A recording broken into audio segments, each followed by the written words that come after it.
Hey, what's up, you card collecting virgins? Hope you're doing well. I'm doing pretty good. Reselling, it's something that happens a lot in the Pokemon community, or any community to be exact, anything that's hobby related or anything that involves collecting. And look, you can have your opinions about it, you can have your own thoughts about it. I have my own. I've made plenty of videos about it previously in the past, but it's something that's not going to go away, and it's something that I think is just kind of inevitable with the stuff. It's not all bad. I don't think every reseller is fucking bad. I don't think everybody who sells things is bad. But I definitely do think there are some lines that get crossed with certain kinds of reselling. What I'm going to talk about today is going to be thrifting. Now, thrifting used to be a thing, or, thrift shops such as, Goodwill or anything like that. Usually you can get some stuff that's been donated and you can get it at a much discounted price. Usually people of lower income can go and get some clothes that actually don't look like ass or look like any fucking cheap bullshit or anything like that. You can go to school looking like normal. As someone who has actually had to do that before, as a teenager and as a kid, I definitely relate to that stuff a good little bit. But we have this nice little trend going around in all the social medias where people are literally just going into thrift shops, grabbing stuff, picking it up, saying what they got it for, whether it's like $1 or $2, and then what they flip it for, usually $25 to $30 for the average thing. And sometimes it can get even crazier, like up to like $100, $150, but for finding a rare thing that they just literally picked up at like the Goodwill or something like that. And I want to talk about somebody today, somebody that does this stuff, and it's a little bit more extreme than the average. I'll go ahead and let some stuff play, and you can kind of see what I mean. Blow your wad, back at the thrift store with a tip for you.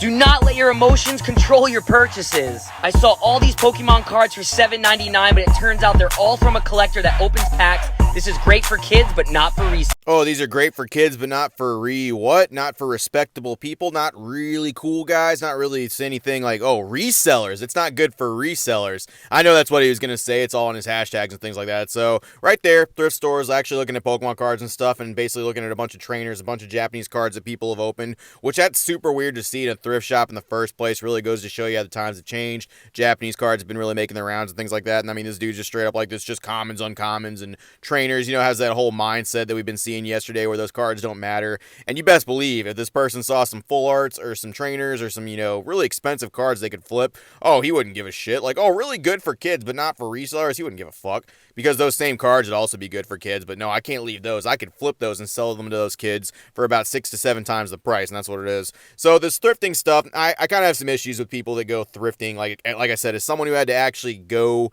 to these stores and pick up shirts and things like that previously at one point, growing up kind of poor and things like that, it kind of bothers me because like people like this very clearly have money. They very clearly are making this a business. They're going in there and just like grabbing stuff and flipping and whatnot, basically trying to up their ante and things from people who may only have this as a place to shop, and just going in there, whipping their dicks out, flapping them around, be like, yeah, I go in here and I find stuff for like $2, and then I flip it for $100. Smart business moves, and they put it on the fucking, the social medias. They blow up. Guaranteed they're making at least some kind of content creation money off that stuff as well. If it's a reel, or if they're on TikTok, they're probably in the creators fund for all that stuff as well. Maybe. Can't prove anything, but I mean, this guy definitely has a big enough following, probably a big enough dick that they can actually get that stuff on there. It's just goofy to see people going to a thrift store, going through all this stuff and be like, yes, what a find. And it's like, oh, cool, did you find something you like? And it's like, no, I found something I can resell for $50. And when the whole thing costs $2, right? It's just a goofy, weird thing. I don't really care how you fucking feel about it. As someone who had to actually do that growing up, that's how I feel about it. Back at the thrift store with a tip for beginning resellers, so listen up.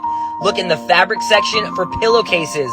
I usually buy these anywhere from 99 cents to $2. They sell very well and they ship very easy, so keep your eyes out and good luck. Haha, yes, I go to the thrift store and I go look at fucking pillowcases. The things that might actually make a kid's room personalized and then get it for a good price. Instead of going to fucking Walmart or Target and have to pay $20 for some pillowcases, they can get them for 99 cents here. But you know what? I'm going to do it, and then I'm going to charge them actually $25 online. They ship really well. You can basically put that shit in a fucking PWE, man. Just send that stuff out. Who gives a fuck? They're pillowcases, right? I mean, like, dude, just...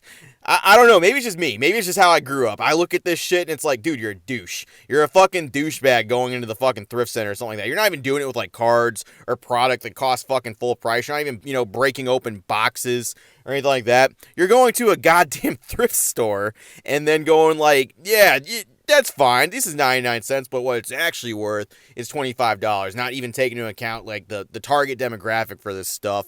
And yet people want to go and say, oh, I'm a douchebag online for doing that stuff. Hey, I'm not in thrift stores robbing people and keeping people who actually don't have money from getting some cool personalized thing. But no, not even this guy, not even Retro Toy Envy can respect the hustle on all fucking sides of the account. If it's not a good deal for him, basically fuck that stuff. It doesn't exist. Basically, they're ripping him off. It's a rip-off artist. Man, why would they even do that stuff? Don't believe me? Look right here. Of a ridiculously priced item at a thrift shop, $500 for this PlayStation game. Granted, it's worth close to that. I can just walk down the aisle and grab another sealed PlayStation game for only $10, so be smart. This is an example of a ridiculously priced item at a thrift shop.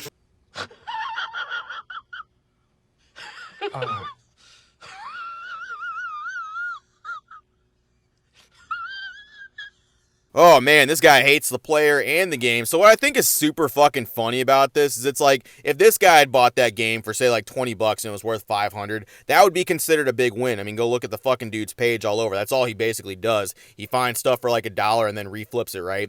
But this business doing it where they have a game that's actually worth approximately that price, I fact checked it as well. They can't do that because that's absolutely fucking ridiculous. You know, the business that actually takes that money and gives back to the community and helps people get jobs and fucking goes more into donation centers and things like that. That's just fucked up. They can't do that. That's just fucking ridiculous. But the reseller, that's a win. That's a win for us. Make my fucking Instagram content, my fucking Facebook stuff, and put that up there. Going in a thrift shop and making fucking 20 times the profit sometimes on things. And here's what's fucking crazy about it, man. They're like, man, this is ridiculous. Why are these prices going up so much? And it's like because people are going in there with their fucking phones, filming things, going around looking for these great deals. The people that are working there and the people that run the Goodwills are probably like, what the fuck is going on here? They see what people are doing. They go check online and see people are flipping. And they're like, well, if people are going to do that, we're going to upcharge a little bit to actually get a little bit of that money back into our own communities. And that's considered bad. They can't do that stuff. You know, these Goodwills and these thrift shops. I'm not saying they're perfect. I'm not saying everybody does everything perfect there. I'm sure all that money doesn't go exactly where they say it's going. But I mean, the reseller's not doing anything with that shit either. They're basically just making business and putting that on their social media. And this is a dime a dozen. These pages exist constantly. They get shown on the feed and the media, not only on Instagram, but on Facebook. And it's just, they're a dime a dozen, man. They literally have no sympathy for anybody who's had to thrift or anything like that. Basically, do not look like a jackass or have fucking clothes on their back. And maybe it's how I grew up. Maybe that's all it is. And they hate the player, they hate the game, and if you say something to them, that's what they always like, man, don't hate us, this is just the fucking market, man, what, just let us eat, dog, just let everybody eat, and then the fucking business right there that's actually charging a fair price for it, they can't eat. I mean, that's fucking goofy as hell, shitting on common and uncommon cards and trainers, like, good for the kids, good for kids that don't know any better, but me, big business Bob over here, I need full arts, I need Charizards, because I need to pick them up for $5 and flip that shit, man. When everything at Goodwill is usually donated or something like that. I just think it's goofy. Let me know how you think in the comments below. Let me know how you feel about that stuff. People coming in and slamming money on a counter is going to ruin everything. Thrifting, hobbies, or anything like that. We've seen it before. Just let me know how you feel. I appreciate it. Have a good night. See you later, virgins.